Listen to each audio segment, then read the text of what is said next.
Hej, Poolvikingen her. I dag der skal vi snakke om nogle af de udfordringer, man kan få, når det er sådan, man har pool. Sommer, sol og varme, jamen det er fantastisk at have pool. Men vi skal også huske på, at når det er sådan, at vi bader, og hvis der er mange i også for den sags skyld, så tilfører vi jo også bakterier til poolen. En uvasket person tilfører ca. 100 millioner bakterier i poolen, hver gang de kommer i. Og så er der sådan noget som solcreme også. Jamen, hvis det ikke bliver vasket af, så bliver det jo også tilført. Og så er der selvfølgelig det almindelige snavs og sporer fra luften, som også kommer i poolen. Men det er jo derfor, at vi kommer de her vandplejemidler i, og så holder vi jo de gode vaner og rutiner med at få mål og reguleret vores værdier, sådan at vi ikke får de her udfordringer. Men glemmer vi de gode vaner, eller kommer til at dosere for lidt, jamen så er det kan få kedelige konsekvenser for vores vand, og så skal vi til at gøre noget helt andet. Hvis poolen går hen og bliver grøn, ja, så har du altså fået alger.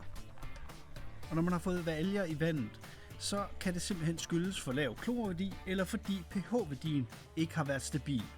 Eller også kan det være fordi, at ens filter ikke er blevet vedligeholdt. Og det kan godt være, at poolen så er grøn, som sagt. Men man skal stadigvæk huske, at vi fra start af skal huske at teste vores vand, inden vi begynder med vandplejemidlerne.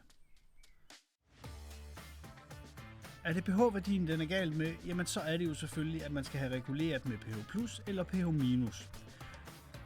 Det indhold, det doserer man selvfølgelig efter det, som står på brugsvejledningen. Kommer det i en spand, blander det op, og så går man en tur langs poolen og lader det virke i en time. Når pH-værdien er korrekt, ja, så det næste skridt, det er jo så, at vi skal bruge klorstarter, altså klorgranulaten til at chokke poolen med. Men lige inden vi går i gang med det, så husk, at det I skal gøre først, det er at få skrubbet siderne og bunden, så der ikke er nogen alger, der sidder fast på nogle af overfladerne.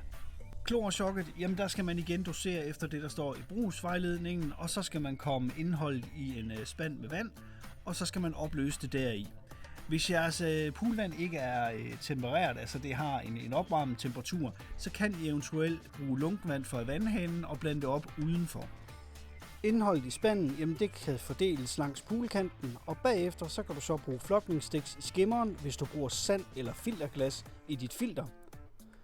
Bruger du filterkugler, jamen så kan du bruge SeaClear i stedet for. Flokningsmiddel sørger simpelthen for, at de små partikler binder sig sammen. Nogle af dem ryger i filteret, men nogle af dem kommer altså også ned i bunden af jeres pool. Og det er så her, det er rigtig smart måske enten at have en poolrobot, eller også så kan I støvsuge det op. Efter at der er gået de 24 timer, jamen så skal du ud og lave backwash, hvis det er sådan, du bruger sand eller glas.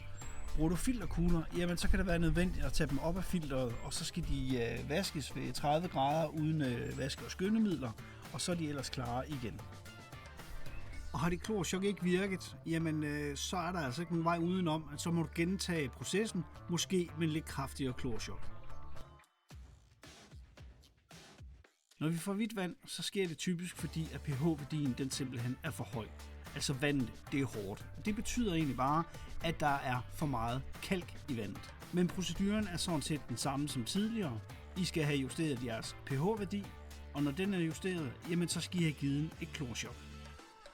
Når der er givet klorchok, så er det så, at du skal bruge enten flokningssticks eller SeaClear. Derefter skal du så vente i 24 timer, hvor pumpen den kører, og så går du ud og tjekker, om vandet er blevet klart. Og er vandet ikke blevet klart, så må du gentage processen. Og så husk nu, at de her flokningssticks, de passer ikke sammen med de her filterkugler. Bruger du det her, så vil de her filterkugler simpelthen blive slasket og slimet, og så vil de simpelthen klappe sammen, og så duer de altså ikke mere. Men der er faktisk en tredje ting, der kan være galt med det her. Og det kan simpelthen være, at de behandlinger, I giver, at de ikke virker i poolen. Og det kan simpelthen være fordi, at den her klorstarter og klortapsene fra Swim & Fun af, at det er det, vi kalder for stabiliseret klor. Og det betyder, at der er cyanursyre i. Det er jo den her, kan man sige, solcreme, der ligesom er i vand, som sikrer, at kloren ikke brænder lige så hurtigt af som ustabiliseret klor. Og hvis chokbehandlingen her det ikke virker, jamen så er der måske en mulighed for, at I har fået det, der hedder klorlås. Og der er altså kun én vej frem. Det er simpelthen at få skiftet 2/3 af vandet, for ellers så kan I ikke få cyanursyreværdien ned.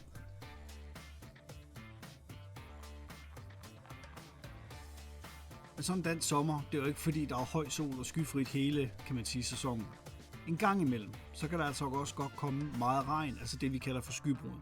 Og det regnvand, der kommer ned, det har altså ikke de her naturlige salte i vandet, ligesom det vi har, når det er sådan, at vi fylder det i fra vandhanen af.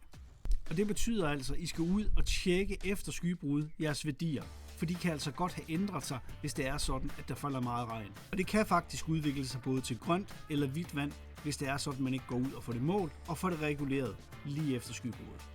Hvis den her video ikke er nok, så skulle jeg hilse at sige fra Svømmen Fond, at I kan gå ind på deres hjemmeside. Der har de sådan en FAQ omkring de gængse spørgsmål og svar. Og det er ikke nok, så I er velkommen til at ringe til min kundeservice. Og så lige en sidste ting. Hvis du kunne lide den her video, så husk lige at trykke like, og så gå ind på min kanal bagefter og abonnere på den. Ellers så kommer jeg og tisser i din pool. Vi ses.